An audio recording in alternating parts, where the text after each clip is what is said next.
In this video, we will explore more about self-help reading part 3. This section is not hard English. It is hard decision making under time pressure. Most people fail part 3 even with good vocabulary, and that's why we start from the ground up. First, self-help reading part 3 is officially called Reading for Information. That title already tells you something important, right? This task is not testing your imagination. This is not testing your opinion, not testing your personal experience or creativity. It is testing how accurately you can extract information from a text. Think of it like this: you're not a student, you are a scanner plus verifier. Okay, so in part 3, you will see one information passage, medium to long length, usually 3 to 5 paragraphs, neutral, academic, newspaper style English, about 5 to 6 multiple choice questions, and each question has 4 options like A, B, C, D.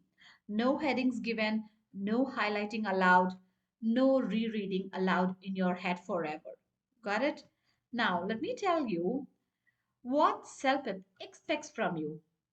CELPIP does not expect you to understand every word. It does not expect you to memorize the passage. It does not expect you to read slowly like a novel.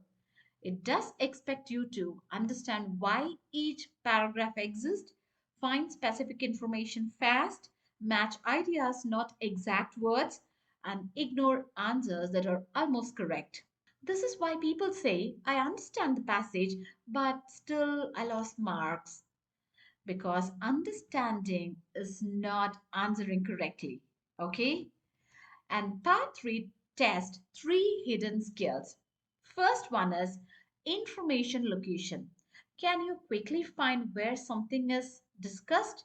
So that we call it as information location. And the second one is paraphrase recognition. This one is about how you can recognize the same idea written differently. And the third one is logical elimination. Can you prove why 3 options are wrong? Why not why one option feels right? So if you don't consciously use these skills, you guess, and guessing kills your score. Okay? Now, the next one is about the time pressure. Let me tell something very honest. You do not have time to read everything twice, reread every question, rethink every answer. So, self forces you to decide quickly, trust your strategy, move on confidently. If you read like a perfectionist, then you lose. If you read like a strategist, then you win. Okay? And I just also wanted to inform about the biggest mistake people make in part 3. This one mistake destroys the scores.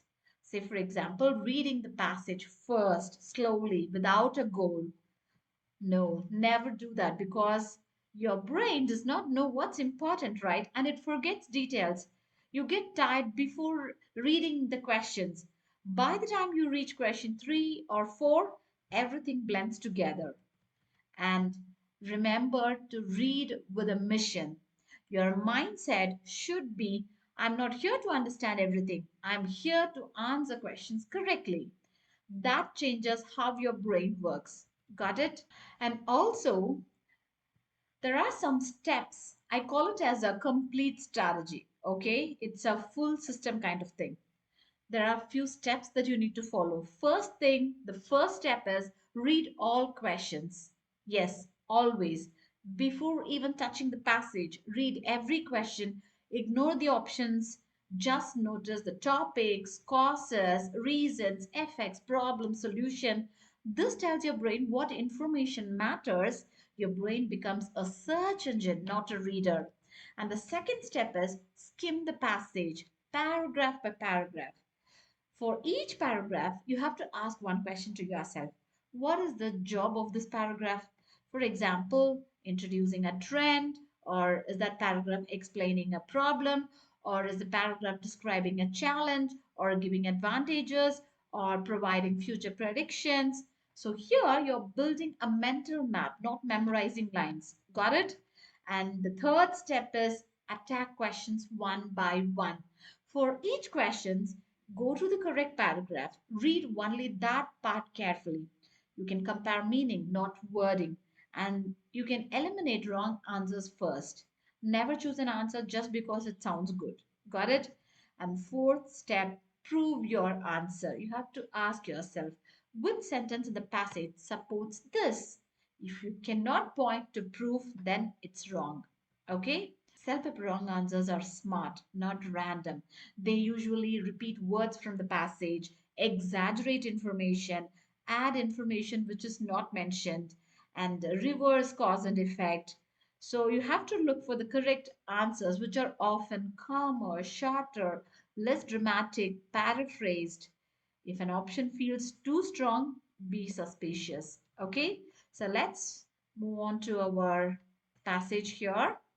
If you want, you can just pause the video and try to read this passage by yourself, and then we will move on to the questions. Okay? Urban gardening and community well-being.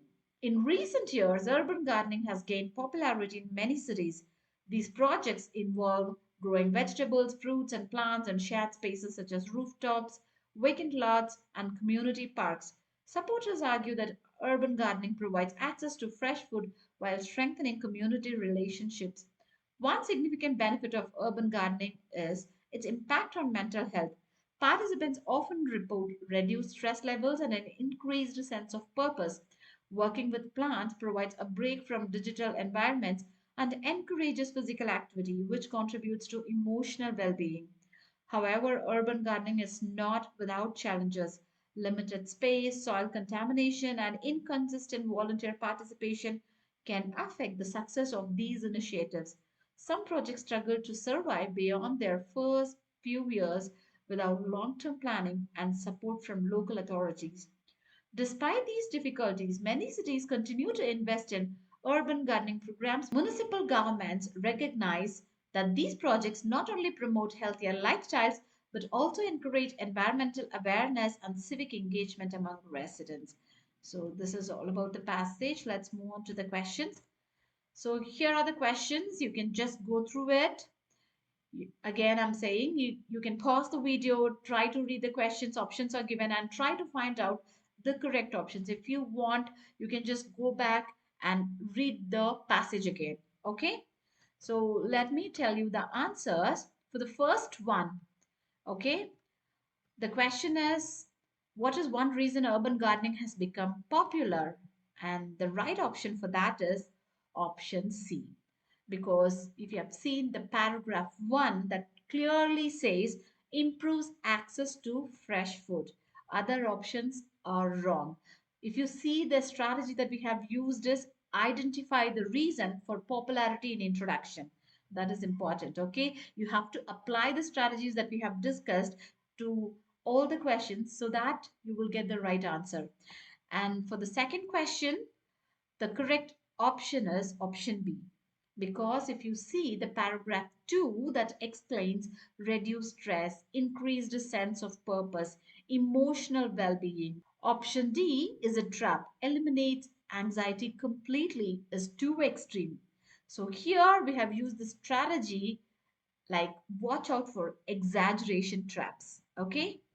And for the third question, challenge faced by urban gardening projects, the right option is option D, difficulty in maintaining long-term participations because it is given in the paragraph like inconsistent volunteer participation, struggle to survive beyond their first few years, that equals long-term participation issues, right?